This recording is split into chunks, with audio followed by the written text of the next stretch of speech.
preach the gospel.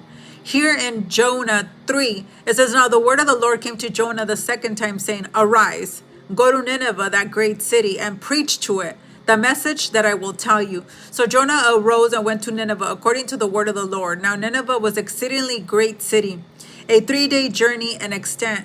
And Jonah began to enter the city on the first day. Then he cried out and said, yet 40 days, and Nineveh will be overthrown.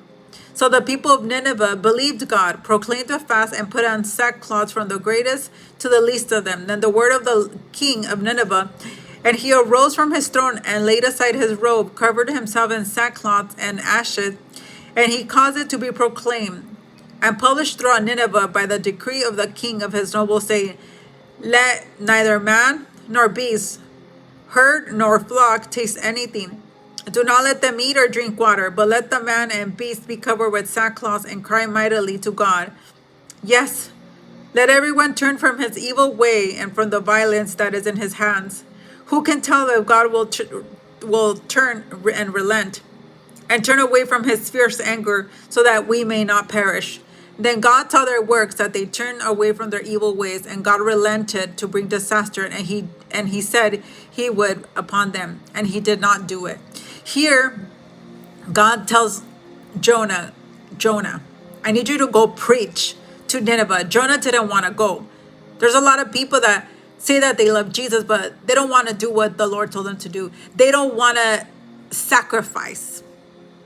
See, because it's a sacrifice, because your agenda dies. When you choose to pick up God's agenda, your agenda has to die, because there's not two agendas. You can't have your life and your dreams and your goals and then have God's dreams and his goals. See, when you take on God's dreams and goals, your own agenda dies. Your goals, your dream dies, because you pick up something better. But the people are so full of themselves that they think that they're actually gonna miss out.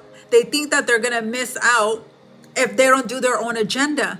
But you are fooling yourself, because everything that God has is more exciting and it's more better, because you don't know what's going to happen next. When you run your life the way you want to run it, you know what you're going to do. I'm going to get up at 9 to 5. I'm going to go to work. I'm going to eat this. I'm going to take my 10-minute break, and I'm going to get out. And on Saturday, I'm going to do this. On Sunday, I'm going to do this. But when you serve God, it's all a mystery. He doesn't tell you what's ahead. You just serve him, and he tells you to go to the right, and he tells you to go to the left. Nevertheless, God's purpose will prevail. And here he went and he preached, and everybody fasted and prayed, and God forgave them, and Nineveh was saved.